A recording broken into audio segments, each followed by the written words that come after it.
السلام علیکم دوستو سلطان صلاح الدین ایوبی کی قسط نمبر 60 میں آپ کو خوش آمدید کہتے ہیں۔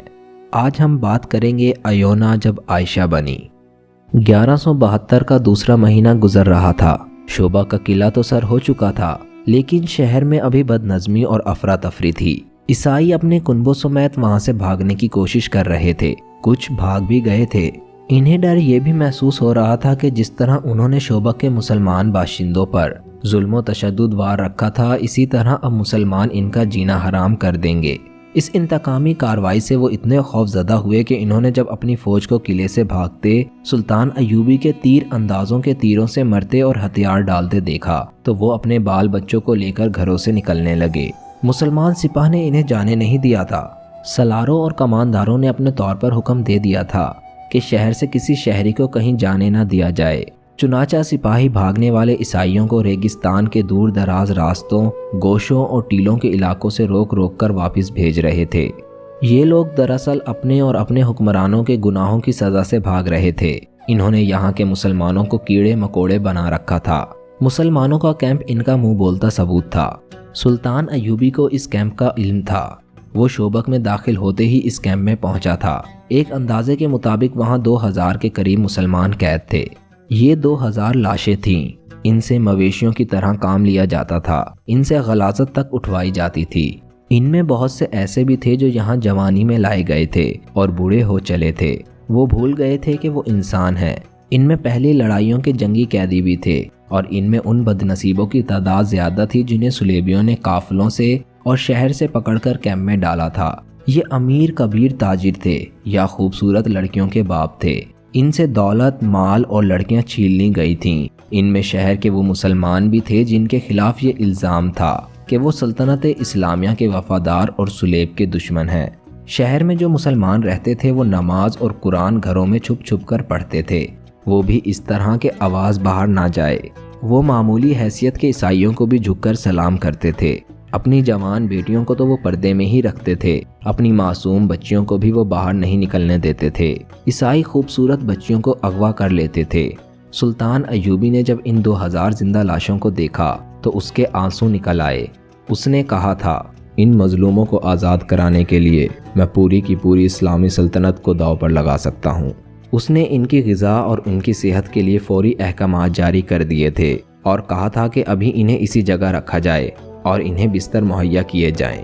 اس کے پاس ابھی بھی ان کی کہانیاں سننے کے لیے وقت نہیں تھا۔ اسے ابھی باہر کی کیفیت کو قابو میں لانا تھا۔ باہر کا یہ عالم تھا کہ جنگ ابھی جاری تھی، جس کی نوعیت کھلی جنگ کی سی نہیں تھی۔ صورتحال یہ تھی کہ صلیبی فوج جو سلطان ایوبی کے دھوکے میں آ کر کرک اور شوبک سے دور اس فوج کو روکنے کے لیے چلی گئی تھی، وہ بکھر کر پسپا ہو رہی تھی۔ مسلمان دستے اس پر شب خون مار مار کر اور زیادہ برا حال کر رہے تھے۔ سلطان ایوبی کو اطلاعیں مل رہی تھیں کہ بعض جھڑپوں میں اس کے دستے گھیرے میں آ کر نقصان اٹھا رہے تھے۔ یہ خطرہ بھی تھا کہ کرک کے علاقے میں جو صلیبی فوج ہے وہ صحرا میں پھنسی اور بکھری ہوئی اپنی فوج کی مدد کے لیے بھیج دی جائے گی۔ اس صورتحال کے لیے سلطان ایوبی کے پاس فوج کی کمی تھی۔ مصر سے وہ کمک نہیں منگوانا چاہتا تھا کیونکہ وہاں کی سازشیں دبی نہیں تھیں۔ معزول کی ہوئی فاطمی خلافت کے حامی در پردہ سازشوں میں مصروف تھے۔ سوڈانی حبشی الگ طاقت جمع کر رہے تھے۔ ان دونوں کو صلیبی مدد دے کر سلطان ایوبی کے خلاف متحد کر رہے تھے۔ سب سے بڑا خطرہ یہ تھا کہ متعدد مسلمان سیاسی اور فوجی سربراہ بھی سلطان ایوبی کے خلاف در پردہ کارروائیوں میں مصروف تھے۔ یہ ایمان فروشوں کا ٹولہ تھا جو اقتدار کے حصول کے لیے اسلام کے دشمنوں کے ساتھ ساز باز کر رہا تھا۔ انہوں نے حشیشین کے پیشہ ور قاتلوں کی خدمات بھی حاصل کر لی تھی جنہوں نے سلطان ایوبی کے قتل کا منصوبہ بنا لیا تھا۔ صلاح الدین ایوبی نے کئی بار کہا تھا کہ صلیبیوں کی یہ کتنی بڑی کامیابی ہے کہ وہ میرے ہاتھوں مسلمانوں کو قتل کرا رہے ہیں۔ وہ بے شک ایمان فروش ہیں جنہیں میں نے غداری کی پاداش میں سزائے موت دی ہے، لیکن وہ مسلمان تھے، کلمہ گوہ تھے۔ کاش یہ لوگ اپنے دشمن کو پہچان لیتے۔ اب جبکہ شوبہ کا قلعہ اس کے قدموں میں تھا اور وہ قلعے کی دیوار پر اپنے فوجی مشیروں وغیرہ کے ساتھ گھوم رہا تھا، اسے شہر کے مسلمان باشندے گروہ در گروہ ناچتے اور اللہ اکبر کے نعرے لگاتے نظر آ رہے تھے۔ اونٹوں پر شہیدوں کی لاشیں اور زخمی لائے جا رہے تھے۔ سلطان ایوبی گہری سوچ میں کھویا ہوا تھا۔ اس کا دست راست بہاؤالدین شداد اپنی یادداشتوں میں لکھتا ہے، صلاح الدین ایوبی کے چہرے پر فتح و نصرت کا کوئی تاثر نہیں تھا۔ خوشیاں منانے والے شوبک کے مسلمانوں کا ایک گروہ دف اور شہنائی کی تال پر ناچتا اس دیوار کے دامن میں آن رکا جہاں ہم کھڑے تھے۔ صلاح الدین ایوبی انہیں دیکھتا رہا۔ لوگ اسے دیکھ کر پاگلوں کی طرح ناچنے لگے۔ ایوبی کے ہونٹوں پر مسکراہٹ تک نہ آئی۔ اس نے ان لوگوں کے لیے ہاتھ تک نہیں ہلایا، بس دیکھ رہا تھا۔ گروہ میں سے کسی نے بلند آواز سے کہا، صلاح الدین بن نجم الدین ایوب، تم شوبک کے مسلمانوں کے لیے پیغمبر بن کر اترے ہو۔ وہ لوگ عربی نسل کے تھے، ایک دوسرے کو باپ کے نام سے پہچانتے اور پکارتے تھے، اس لیے ان میں بیشتر صلاح الدین ایوبی کو بن ایوب یا بن نجم کہتے تھے۔ سلطان ایوبی کرد نسل سے تھا۔ ناچنے والوں میں سے کسی نے نعرہ لگایا، کرد کے بچے، ہم تیری پیغمبری کو سجدہ کرتے ہیں۔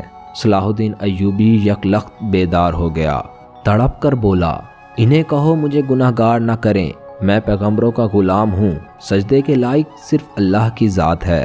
میں نے سلطان کے ایک محافظ سے کہا، بھاگ کر جاؤ اور ان لوگوں سے کہو کہ ایسے نعرے نہ لگائیں، آرام سے کہنا، ان کا دل نہ دکھانا، انہیں ناچنے دو، انہیں گانے دو، انہوں نے جہنم سے نجات حاصل کی ہے، میری زندگی ان لوگوں کی خوشیوں کے لیے وقف ہے۔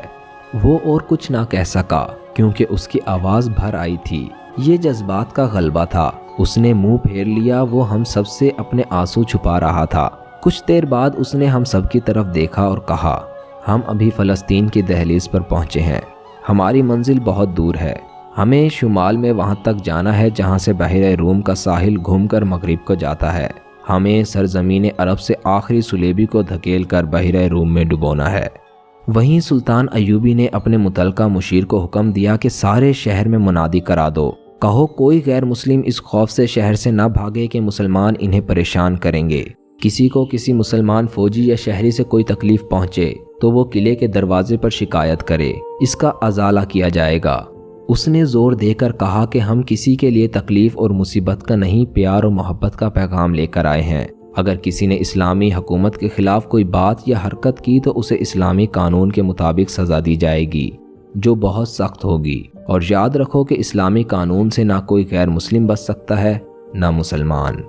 اس کے ساتھ ہی اس نے حکم دیا کہ شہر میں اگر کوئی سلیبی فوجی یا جاسوس چھپا ہوا ہے یا اسے کسی نے اپنے گھر میں پناہ دے رکھی ہے تو وہ فوراً اپنے آپ کو مسلمان فوج کے حوالے کر دے۔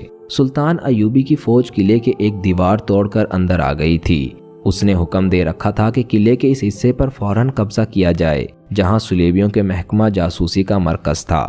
اس کے جاسوسوں نے اسے اس مرکز کے متعلق بہت سی معلومات دی تھیں اور رہنمائی بھی کی تھی، مگر سلیبی اتنے اناڑی نہیں تھے۔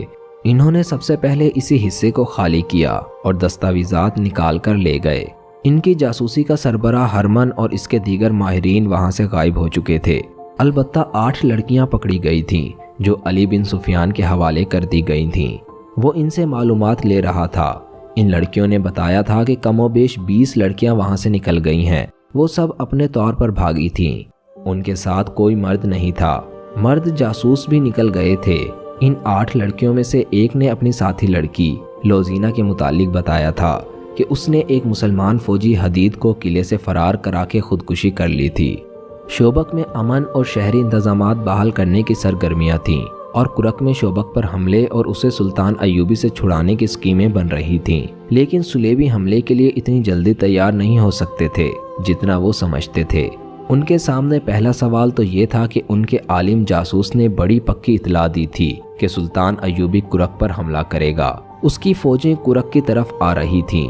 ان کے قاہرہ کے جاسوسوں نے بھی ناقابل تردید اطلاعیں دی تھیں کہ سلطان ایوبی کی فوج کرک پر حملہ کرے گی، جس کی کمان وہ خود کرے گا، مگر آدھے راستے سے ان کی فوجوں نے رخ بدل دیا اور ایسی چالیں چلیں کہ سلیبی فوج مسلمانوں کو روکنے کے لیے گئی تھی، شب خونوں کی زد میں آ گئی اور سلطان ایوبی نے کرک سے اتنی زیادہ دور شوبک پر حملہ کر دیا۔